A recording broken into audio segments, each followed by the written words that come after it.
Welcome to my tutorial on how to make Greek yogurt using your Instant Pot. I have everything here that you'll need, which is an Instant Pot that has a yogurt setting on it, a thermometer. I happen to use a digital one, but you can use an analog one if that's what you have. A little bit of Greek yogurt and milk. The ratio that you're going to want is you're going to need 1 tablespoon of Greek yogurt per half gallon of milk.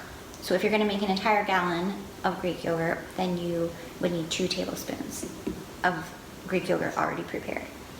And a whisk. So to begin with, we take the milk and pour it into the Instant Pot. And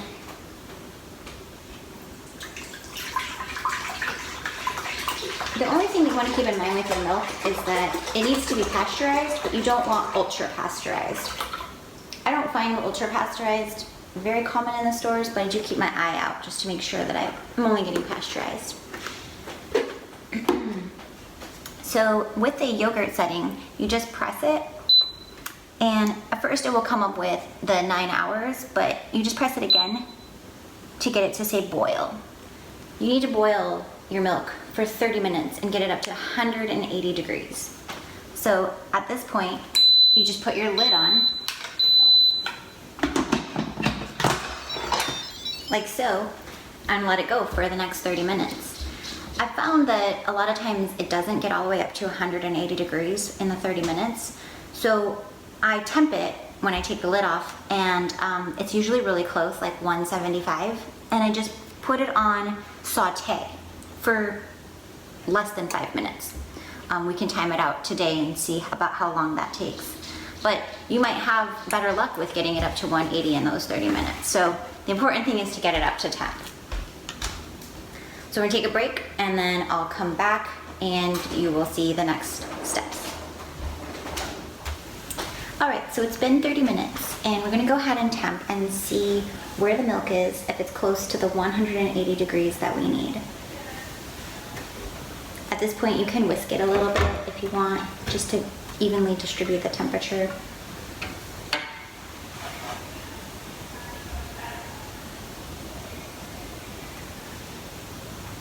And we're at 173, 175. Okay, and it's slowed down, so it does seem like I will need to go ahead and do the saute option. I just go ahead and turn that on, and I let it start to go. It generally does not take very long at all to go ahead and get it up to 180. This is very common, something I always have to do.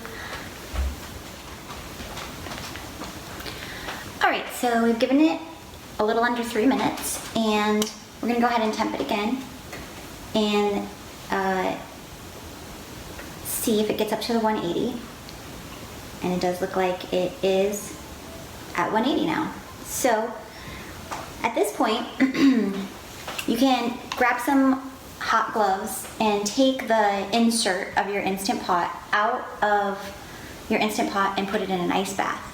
You want to cool the milk down now to somewhere between 90 and 110 degrees. That will be the right temperature to get your active live cultures growing over the next 9 hours. So I'm gonna grab my oven mitts and take mine out and put it in my ice bath. All right, so my insert spent about 7 minutes in an ice water bath, and it's now a nice 104 degrees, which is perfectly in the range of 109 to 110. I'm gonna go ahead and put this back into the Instant Pot here.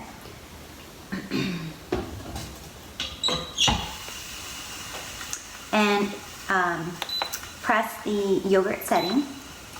You want to get it back to the 9 hours, which is the normal. So if you want tangier yogurt, you can do longer by pressing, by increasing the time. And if you prefer less tangy yogurt, then you can do less. But I find 9 hours is quite perfect.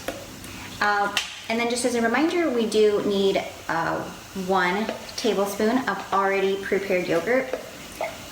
You can actually freeze Greek yogurt and have tablespoons already set aside for when you're gonna use them. I typically don't buy Greek yogurt anymore unless I accidentally forget to save some and need to buy it to restart. I'm just stirring in that tablespoon of Greek yogurt.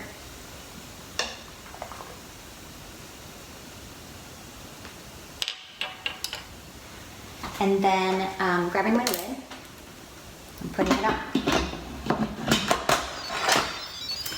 And then you just, yeah, so here it started the timer, and so it's at 0, 0, 0 right now. Just went to 1 minute. It will go for the next 9 hours. When it's done and you pull it off, it will look just like yogurt, but it'll seem a little watery. So I typically grab my fine mesh strainer and put the yogurt on top, put a bowl on the bottom to catch the whey, and let that sit for however long you want until it gets to the consistency you want. I prefer it about an hour or 2. So we're back. It's been 9 hours and our yogurt is now done.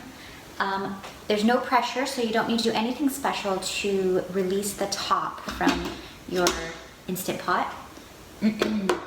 And what I have here is I have a fine mesh strainer over the top of a bowl. It's very simple. You don't even have to do this step. It's completely optional. If you would rather have more of a traditional kind of yogurt, you don't need to strain it. Greek yogurt is typically strained. So I don't, there's a lot in here. I don't usually put it all in the strainer at once, just because I don't want the weight of all that yogurt to press all my, the yogurt that I want to keep into the strainer. I don't want it to press down into the bowl. So I usually fill the bottom of my strainer. And you can see already the whey is dripping into the glass part. You can actually use whey for a lot of things. I've used it to make bread.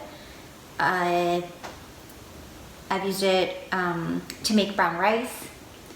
And so, yeah, if you just look it up online, there's lots of options. I wouldn't throw it away unless you just really don't like the idea of using it, but it gives a lot of flavor to things, and it has protein in it too. So once I fill up my strainer as far as I want to go, I'm